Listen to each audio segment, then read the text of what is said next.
I'm a single mother of my 8-year-old boy, Mark. When this happened, he was 5 and I was 27. I have my own house that was passed down to me from my grandparents. It's in the quiet side of town with a lot of older people, and I still live here with Mark. Today it was Christmas time, and I was out with Mark shopping. I was doing my Christmas shopping for my family. Mark and I went to the mall, including a few clothing stores and a hardware store where I bought a gift for my dad. After all the shopping was done, I took Mark to McDonald's to get him some burgers and ice cream. Afterwards we left the mall through the south exit, and here we bumped into a mall Santa standing outside. He waved at us and said the usual Santa stuff. He then knelt down to get to Mark's level and asked him what he wanted for Christmas. Mark led my hand closer to the Santa and I allowed it, because he seemed like a normal, nice mall Santa. Mark said he wanted a Nintendo Switch, which ironically was what I was planning on buying him for Christmas. The Santa laughed and said, "If you're good, maybe you'll get it." While looking up at me and winking, I smiled, and then he stood up and started complimenting me, saying to Mark, "Your mother's a looker, Mark, you know that." And Mark laughed even though he didn't know what that meant. I still smiled. Then we had a couple minutes worth of seemingly friendly adult conversation about the holiday mayhem and such. The guy said he worked for them all. I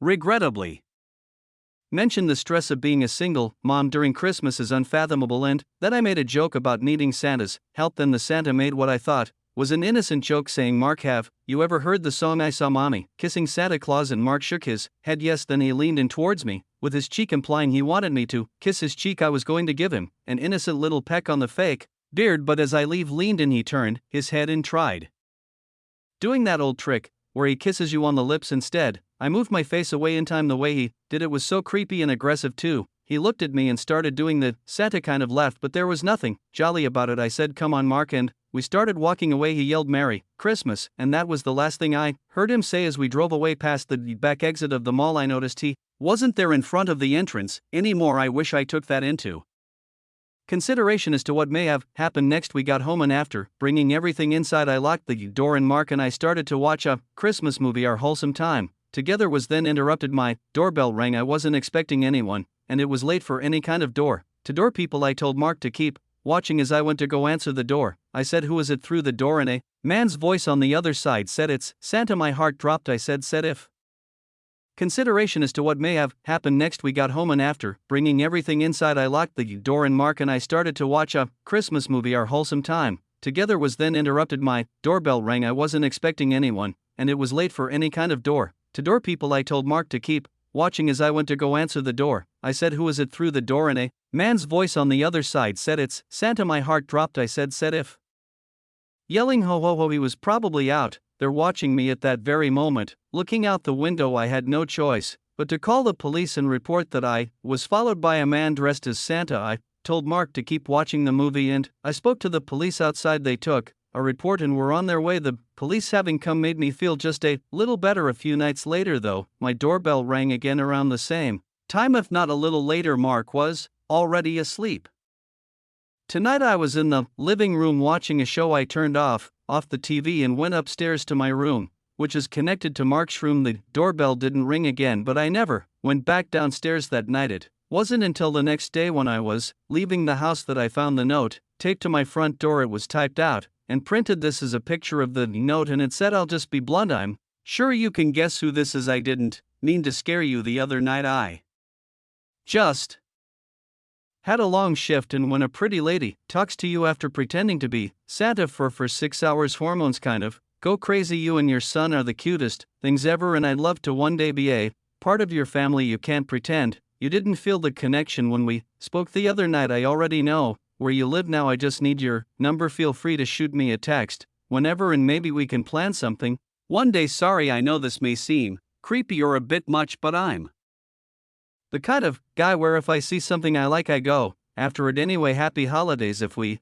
don't speak soon, here's my number. Best, Ted." I wanted to crumple this up, but I took a picture of it, called the police again, and gave this to them since it had his number on it. The police could work with that. They said I'd be hearing from someone when action was taken, and that following Monday I got a call from I assume a detective telling me that the man would not be contacting me anymore, and if he did, to let him know I never heard from that creep again. I assumed the police threatened to arrest him if there was any further contact. This is a short but scarring story, nonetheless. From my early childhood, I grew up in an average middle-class home in the suburbs. My sister and I were huge fans of Christmas as kids. I had to be, like 6 years old when this happened, because we had just moved to our new house. This is one of my earliest memories in life that I remember vividly, just because of the gravity of it. On Christmas Eve, I would always have trouble sleeping even as a young kid, just due to anticipation. I would stay up really late playing video games in my room on my old box TV. I'd play until I just fell asleep from exhaustion. This night in question, I was playing a Star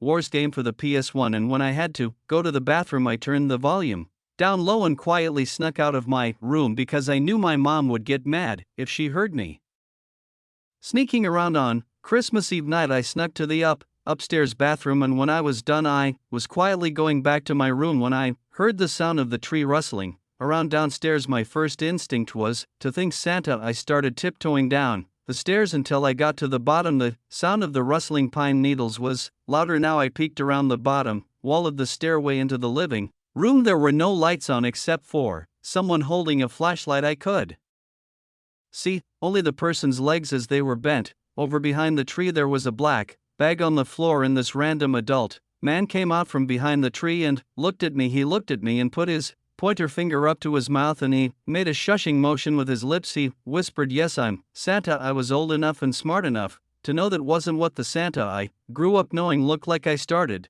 screaming for my mom and dad as loud as I could. I remember the man started freaking out, deciding whether or not to take the bag he filled with our gifts, and he ended up running away to the front door. I don't remember if he had to unlock it or if it was already unlocked or not. I just remember him leaving through the front door, and seconds later my parents running down the stairs. I'm sure I screamed, "There was a man in here," and them seen the black bag on the floor filled with our would have been stolen gifts. Prove that. Here's where my memory started getting fuzzy, so I had to ask my parents what happened next, but my dad told me he went outside in his slippers and ran all over the place ready to kill someone. Half the ornaments on the tree were taken off, and in the bag, what kind of sick, evil person steals people's sentimental Christmas ornaments? According to my dad, the method in which the man broke in was the back door, which it appeared he yanked open with a crowbar due to the chipped wood. A house a few blocks away had also fallen victim to this, and it was on the news. It was most definitely the same guy. I don't remember much from when I was 6, but this is a memory that most of it still sticks in my brain like it was only a few years ago. Music. It was December 2020. My fiance and I bought a house together a few years ago. It's a cute house in a decent neighborhood, a nice area to raise a family. That's why what happened 2 years ago was all the more shocking and disgusting. We know all of our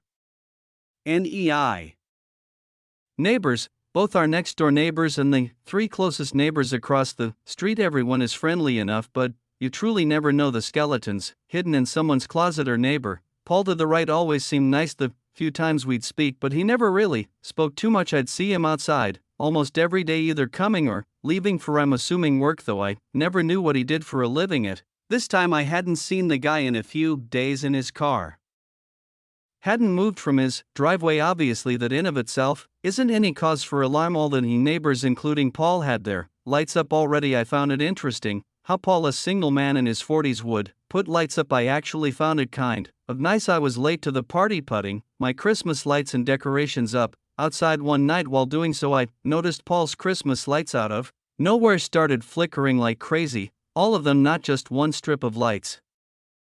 It looked like it could have just been faulty wiring or some electrical glitch. The next day I left for work around 10 o'clock and noticed again Paul's car was still in the driveway. I also noticed all the blinds in his house were still closed. Even when I got back from work, the blinds were all closed, but his Christmas lights were on, so he was definitely home. I joked with my fiance that he must have been on some kind of hibernation. Later that night, my fiance came inside and told me of Paul's Christmas lights acting up. I went outside and it was the exact same thing that was happening the night before. The flickering wasn't happening in a way that would appear that he programmed it that way. It was happening in a very glitchy sort of way, so I figured I'd be nice and go let him know and also see if he's okay since I hadn't seen him. I knocked on the door, and when there was no answer, I rang. All the blinds were closed and I couldn't tell if the lights were on or not. When there was no answer, I rang one more time. Finally the door opened and Paul greeted me. I let him know about his flickering lights, which I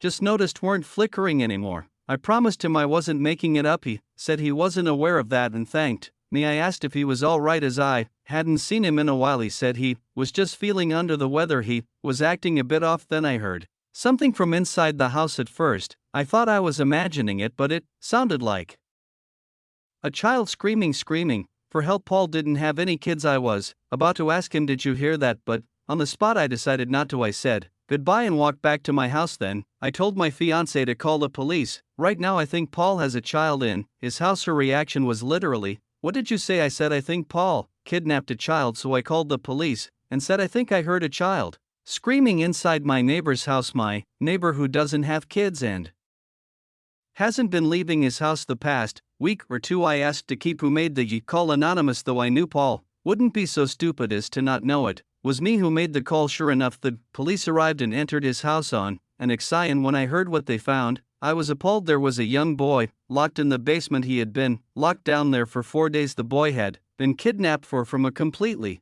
different town. As far as the flickering lights, the boy was a genius and somehow found a way from the basement to flicker the Christmas lights as an attempt to call for help and get someone's attention outside. Probably whenever he saw someone through one of the blocked off basement windows, I reckon he saw his chance to call for help when someone was at the front door. Clearly a very smart kid with great survival instincts. I'm glad he was reunited with his family. I don't want to know what was done to him, but I hope he lives a normal life and has put this behind him, knowing how serious of a crime child kidnapping is. Paul won't be getting out of prison anytime music soon. I was home alone one weekend, so my girlfriend Jenny came over to spend the weekend with me. It was the middle of December and Christmas festivities were in full swing. Jenny wanted to watch Christmas movies tonight, so we ordered food, drank wine, and sat by the Christmas tree in the living room watching Christmas movies. We started with the Polar Express.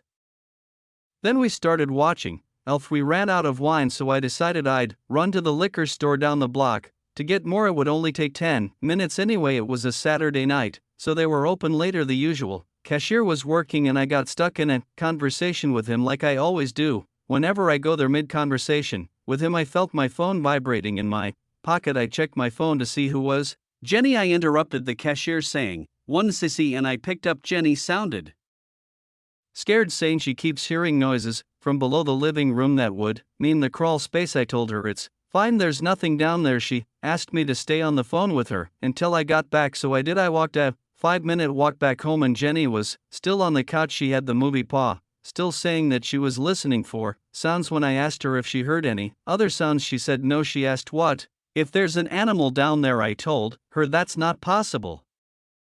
There's no openings from anywhere outside. I opened the wine bottle and we continued to watch the movie. It wasn't long after that we both heard a distinct thud type of sound from below us from the crawl space. I looked at Jenny and she looked at me. She was right, there was something down there. I said, "Oh, there might actually be an animal down there." Once again we paused the movie and I went to the closet with the attic door inside. I grabbed the flashlight on the ledge and went down into the crawl space. I stayed by the crawl space door and just did a quick scan of the place. There are a million boxes down there, so a small animal could have been hiding anywhere. It smelled like piss in there, which pretty much confirmed that there was something down there. I'm not an exterminator or pest control, so there was nothing I could do about it. I told my parents about it in the family group chat and told my dad he'd have to call pest control tomorrow. Then as I was climbing back up the stairs, I heard something from across the crawl space. I don't know what it was, but something moved. I got scared that some animal was going to run at me, so I